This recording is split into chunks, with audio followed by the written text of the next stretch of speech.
नमस्कार दोस्तों।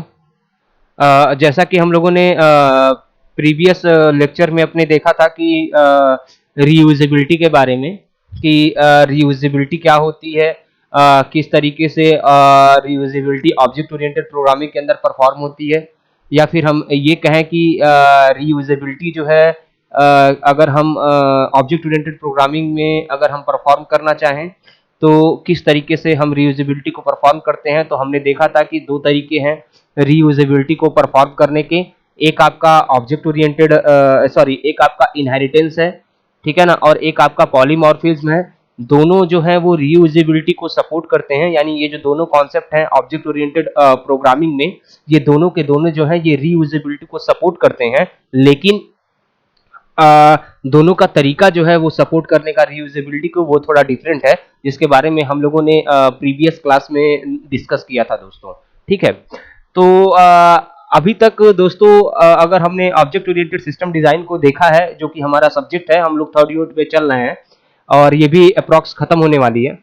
तो हमें एक आइडिया तो मिल ही गया है कि ऑब्जेक्ट ओरिएंटेड सिस्टम डिजाइन का फोकस किसके ऊपर है, ठीक है ना। तो अगर हम ऑब्जेक्ट ओरिएंटेड सिस्टम डिजाइन के फोकस की बात करें तो हमें वहां पे दिखता है कि ऑब्जेक्ट ओरिएंटेड सिस्टम डिजाइन का जो मेन फोकस है वो किसके ऊपर है कि किसी सिस्टम को ऑब्जेक्ट ओरिएंटेड प्रोग्रामिंग के थ्रू किस तरीके से बनाया जाए कि वो एररलेस हो, ठीक है ना। उसमें बहुत सारी चीजें हैं, यूएमएल का हम यूज करते हैं, इम्प्लीमेंटेशन से पहले उसका लेआउट क्रिएट करते हैं, उसको ऑप्टिमाइज करते हैं, देन उसके बाद से फिर हम उसको कोड में इम्प्लीमेंट करते हैं।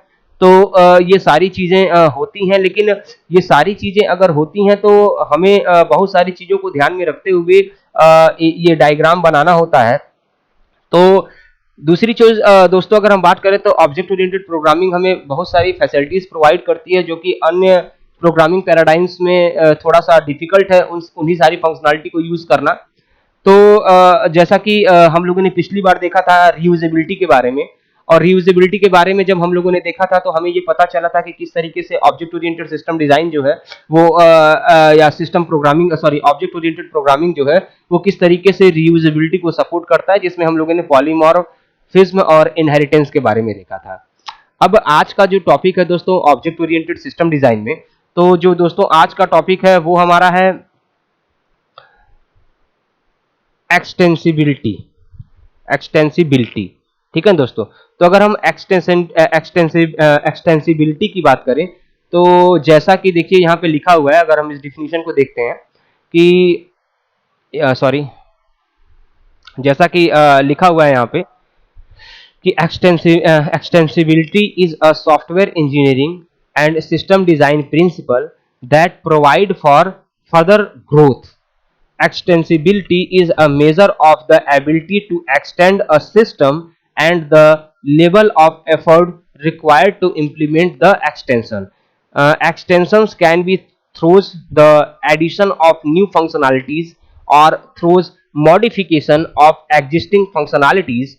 That principle provides the enhancements without impairing existing system functions, ठीक है ना। तो एक्सटेंसिबिलिटी, अगर आपने ये डिफिनीशन पढ़ी और आपको अगर ये डिफिनीशन समझ में आ रही है तो आप समझ सकते हैं कि एक्सटेंसिबिलिटी क्या है, कि किसी सॉफ्टवेयर को अगर हम डिजाइन कर रहे हैं सॉफ्टवेयर इंजीनियरिंग के अंदर, तो हम उसको इस तरीके से डिजाइन करें कि फॉर फ्यूचर भी अगर हमें कोई भी नई फंक्शनलिटी उस पर्टिकुलर के अंदर या मतलब फॉर फ्यूचर भी अगर हमें कोई नई फंक्शनलिटीज ऐड करने की जरूरत पड़ रही है अपने सॉफ्टवेयर के अंदर, तो हम उसको ऐड कर दें और ऐड करने में कोई दिक्कत ना हो, और साथ में हमारे वो जो अभी हम ऐड कर रहे हैं न्यू फंक्शनलिटी को, तो उससे हमारे सिस्टम की जो पुरानी फंक्शनलिटीज हैं उनके ऊपर कोई भी प्रभाव न पड़े दोस्तों, ठीक है ना।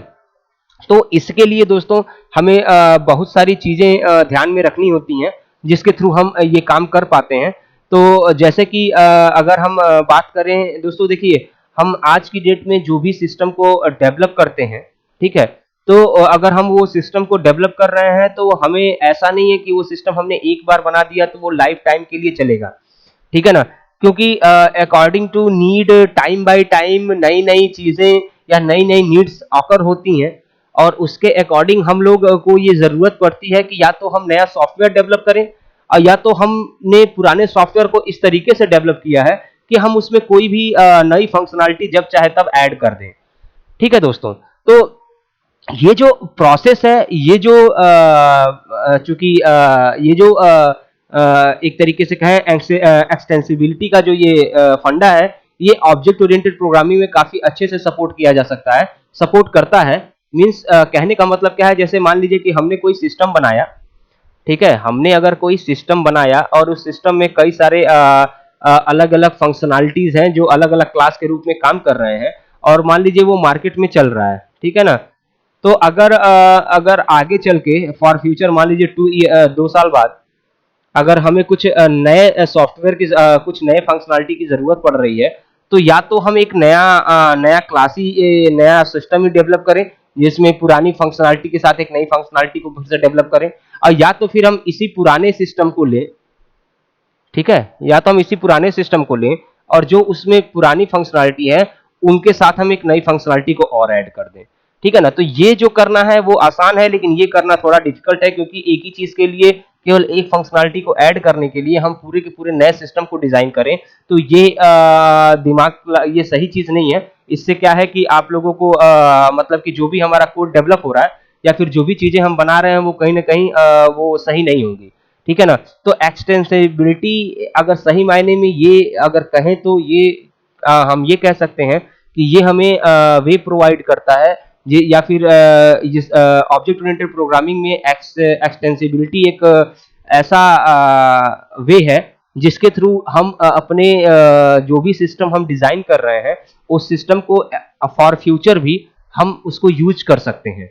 ठीक है ना, फॉर फ्यूचर उसको यूज करने का मतलब क्या है कि हम फॉर फ्यूचर जब भी चाहें तब भी अगर हमें किसी भी नई फंक्शनैलिटी को ऐड करना होगा तो हम फॉर फ्यूचर आसानी से उस नई फंक्शनैलिटी को एक्सटेंसिबिलिटी मतलब कि उसको ऐड कर सकते हैं। क्यों? क्योंकि ऑब्जेक्ट ओरिएंटेड प्रोग्रामिंग हमें ये फैसिलिटी प्रोवाइड करता है कि हम अलग अलग फंक्शनैलिटी को अलग अलग ऑब्जेक्ट और क्लास के थ्रू इंप्लीमेंट करते हैं, और पर्टिकुलर अगर किसी भी क्लास के अंदर अगर कोई प्रॉब्लम है, समझ रहे हैं कि नहीं समझ रहे हैं, अगर पर्टिकुलर किसी भी क्लास के अंदर कोई भी प्रॉब्लम या पर्टिकुलर किसी एक फंक्शनैलिटी के अंदर पूरी प्रॉब्लम है, कोई प्रॉब्लम है, तो हमें आसानी से समझ में आता है कि कौन सा क्लास या कौन सा ऑब्जेक्ट किस फंक्शनैलिटी को परफॉर्म कर रहा है, तो हम सीधे वहीं पे फोकस करते हैं जहां से वो प्रॉब्लम आकर हुई है।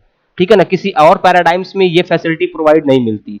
दूसरी चीज क्या है कि इसमें अगर सारे के सारे ऑपरेशंस जो है वो अलग अलग पार्ट में डिवाइडेड है, ठीक है ना, तो अगर हमें कुछ नया भी इंप्लीमेंट करना पड़ता है अपने सिस्टम के अंदर, तो वो जो नया जो भी हम इंप्लीमेंट करना चाहते हैं वो भी बड़ी आसानी से हम यहाँ पे इंप्लीमेंट कर सकते हैं दोस्तों।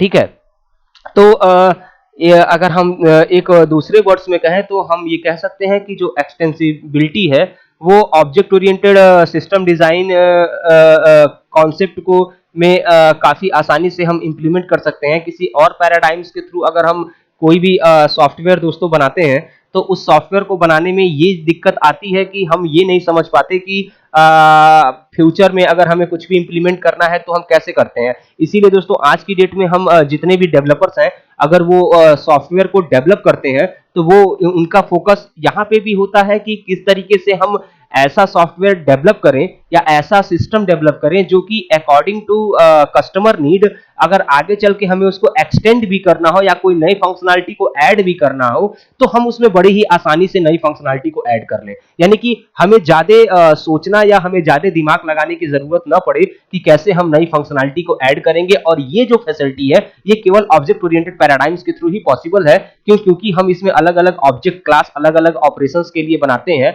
और ये कहें कि अगर सपोज कीजिए कि कोई क्लास जैसे जैसे आप देख रहे हैं कि आपने अगर हम कहें तो ये एक अलग फंक्शनैलिटी है, मान लीजिए ये एक अलग फंक्शनैलिटी, ये एक अलग फंक्शनैलिटी है, सबका एक अपना आपस में एक इनॉग्रेशन है, सॉरी एक कनेक्शन है, लेकिन आगे चल के अगर कोई नई फंक्शनैलिटी ऐड करना हो तो हमें न इसमें छेड़छाड़ करने की जरूरत है, ना इसमें हम क्या करेंगे अलग से एक नई फंक्शनैलिटी को ऐड करेंगे और उसको भी इनके साथ मर्ज कर देंगे। तो होगा क्या कि इनकी फंक्शनैलिटी पे कोई फर्क भी नहीं पड़ेगा, और जो नई फीचर जो अकॉर्डिंग टू फ्यूचर हमें चाहिए होगा उसको भी हम आसानी से ऐड कर लेंगे, तो हमारी जो कॉस्ट होगी सिस्टम को डेवलप करने की वो भी कम होगी। ठीक है दोस्तों, तो एक्सटेंसिबिलिटी की अगर हम बात करें दोस्तों तो ये ऑब्जेक्ट ओरिएंटेड सिस्टम डिजाइन में एक अच्छा एग्जांपल है। और इस एग्जाम्पल का मतलब कि ये जो प्रॉपर्टी है ये ऑब्जेक्ट ओरिएंटेड पैराडाइम्स को और भी ज्यादा इफेक्टिव बनाती है। ठीक है दोस्तों। इसके बाद दोस्तों बात करें तो आज का जो हमारा दूसरा टॉपिक है वो हमारा रोबस्टनेस। ठीक है ना। तो रोबस्टनेस का अगर के बारे में अगर हमें देखना हो या समझना हो दोस्तों, तो आइए सबसे पहले हम डिफिनीशन को देखते हैं और फिर समझने की कोशिश करते हैं कि रोबस्टनेस एक्चुअल में है क्या, और ये ऑब्जेक्ट ओरिएंटेड पैराडाइम के अंदर इसका क्या रोल है या क्या यूज है, या किस तरीके से ऑब्जेक्ट ओरिएंटेड पैराडाइम्स जो है ये वो रोबस्टनेस को सपोर्ट करता है दोस्तों। ठीक है। तो जैसा कि देखिए यहाँ पे लिखा हुआ है, अगर आप देखें तो इन computer science robustness is the ability of a computer system to cope with error during execution and cope with erroneous input. Robustness can encompasses many areas of computer science such as robust programming, robust machine learning and robust security network. Formal technology, जैसे कि कहने का मतलब क्या, अगर यहाँ तक आपको चीजें समझ में आई हो तो रोबस्टनेस क्या है कि ऐसी एबिलिटी है जो कि कंप्यूटर साइंस सिस्टम में सामना करने की ताकत देती है किसको, एरर ड्यूरिंग एग्जीक्यूशन। ठीक है ना। या फिर इनपुट में अगर कोई एरर हो तो रोबस्टनेस क्या है कि ये प्रोवाइड करता है, ये फैसिलिटी प्रोवाइड करता है कि अगर कोई भी एरर या फिर कोई भी प्रॉब्लम अगर एग्जीक्यूशन टाइम में सिस्टम में आए तो उसको किस तरीके से डील किया जाए दोस्तों। ठीक है ना। Robustness can encompasses many areas for computer science such as robust, मैंने ये कंप्यूटर साइंस के बहुत सारे एरियाज में इसका यूज होता है, just like robust programming, robust machine learning and robust network security network. ठीक है ना। तो यहाँ हर जगह पे हर तरह पे कहीं ना कहीं कुछ ना कुछ प्रॉब्लम्स आती है और वहां पे हम रोबस्टनेस का यूज करते हैं। ठीक है ना। और ये रोबस्टनेस की जो फैसिलिटी है हम ऑब्जेक्ट ओरिएंटेड प्रोग्रामिंग के थ्रू भी आसानी से इंप्लीमेंट कर सकते हैं। आगे देखिए जैसा कि इसमें लिखा हुआ है दोस्तों कि formal techniques such as fuzz testing are essentially to showing robustness, since this type of testing involve invalid or unexpected inputs. Alternatively, a fault injections can be used to test robustness. Various commercial products performs robustness testing of software analysis। ठीक है ना। तो कहने का मतलब क्या है, robustness क्या है कि ये एक तरीके की ऐसी फैसिलिटी प्रोवाइड करता है कि अगर एग्जीक्यूशन टाइम में कोड में अगर एरर आता है तो ये उस एरर को समझने में, उसको क्या एक तरीके से कहें कि समझने में, मॉडिफाई करने में या फिर उसको डील करने में काफी हेल्पफुल होता है। ठीक है दोस्तों। तो रोबस्टनेस अगर हम बात करें object oriented program system design की, तो हमें एक चीज दोस्तों समझ में आ रही है कि ऑब्जेक्ट ओरिएंटेड सिस्टम डिजाइन के थ्रू अगर हम कोई सिस्टम डिजाइन करते हैं तो वो और पैराडाइम्स, खासकर इंपरेटिव पैराडाइम्स की कंपैरिजन में काफी इफेक्टिव होता है।